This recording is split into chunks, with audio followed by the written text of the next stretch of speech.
Arena MK, Milton Keynes, and do you smell that, my friends? That is the smell of opportunity.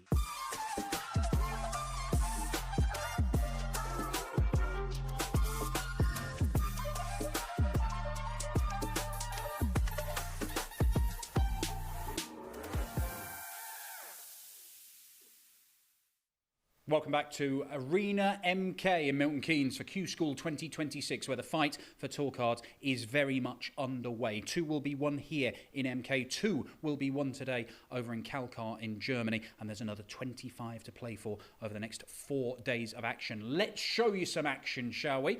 So this has been happening in the last half hour or so. That is Scott Waits, a multiple world title winner in the BDO/WDF system, seeing off the gigantic Irishman Jack Farragher in the lovely pink shirt by 6 legs to 3.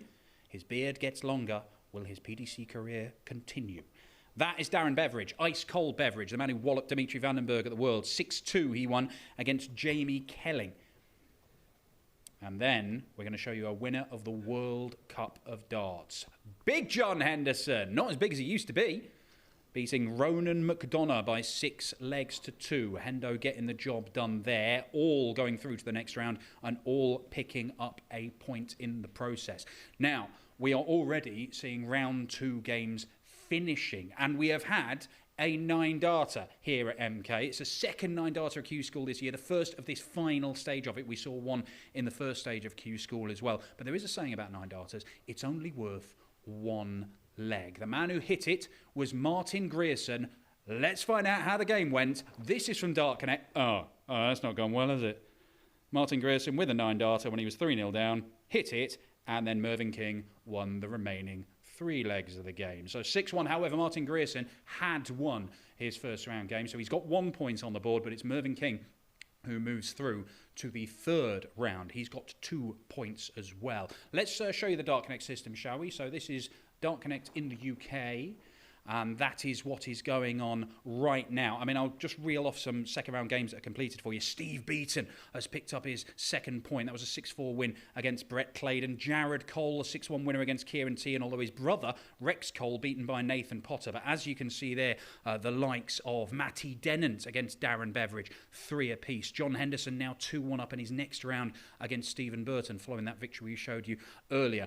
Let's get rid of that. Now, all the completed games are further down on that list, and one of those was a first-round defeat for one of the guys that a lot of people are keeping their eyes upon, because you saw him at the World Championship. He is a fantastic young talent, just 20 years old, the bricklayer from Huddersfield, Charlie Manby. He has done some special things on the development tour, including an average of over 130 at one point last year. He's a confident lad. He is a talented lad. We grabbed him before play started today. He's gone out in round 1, beaten the last leg decider by Lee Evans. But the week is young for Charlie Manby. Not that he knew he'd go out in round 1 when we spoke to him, of course. Charlie Manby, fresh from your World Championship exploits, just how big a thing has the last sort of 3 weeks been for you?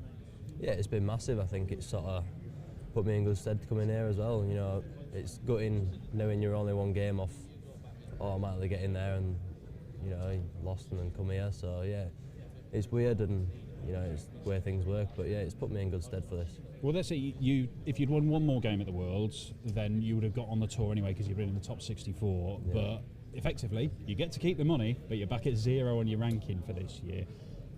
Is that a difficult thing to pick yourself up from and go again? Because that is a disappointment, right? Yeah, it is, yeah, but I don't think it's a difficult thing to sort of like come back up from. I think everything's just a positive anyway at the minute, you know. If you'd have told me this time last year that I'd have done what I'd done, then, you know, I'd have snapped your hand off for it and I'd have told you were joking. But, you know, it's happened, and, you know, it's all positive, and I'm just glad to be here and be involved, and, you know, coming in with a lot of confidence. Well, would you have said that, Charlie? Because you strike me as a confident lad who believes you can do quite a lot of stuff in this game. Yeah, I know I can. You know, I am a confident bloke, and, you know, you've got to be in this sort of game. I think, you know, that extra 5% what you need in games sometimes is confidence, and I think that's what I have. So yeah, it's, you know, it's a good thing to have, and you've got to be, as a dart player, you've got to be confident. You've got experience of playing in these sorts of setups. So seeing you on the Pro Tour, obviously development tour, you've done some pretty impressive stuff.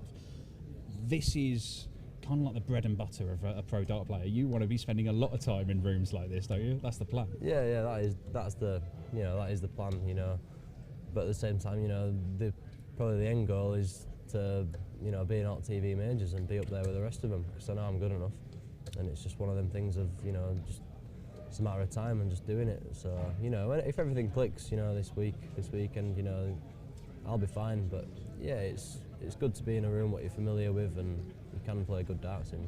I mean, you've been back on the tools since the World Championship, haven't you? You've been laying bricks or whatever. Oh yeah, I don't mess about.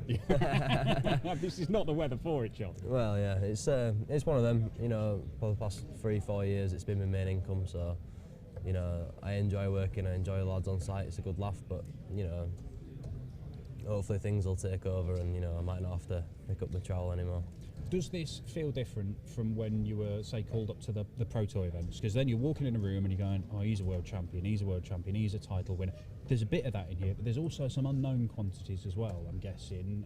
You must be feeling like you're one of the guys to watch, though, or are you?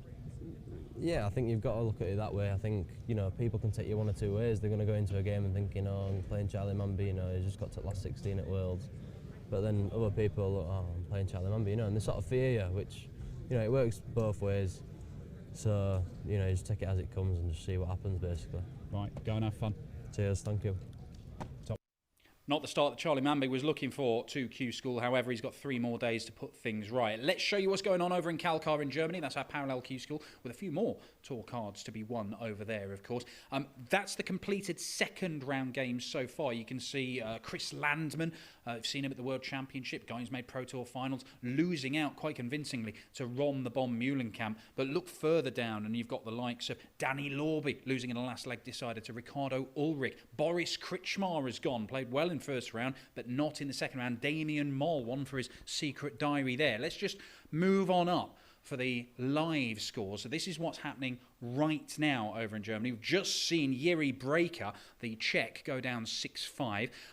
Filip Beretta from Poland, Beretsa, don't know. New name, we'll find out.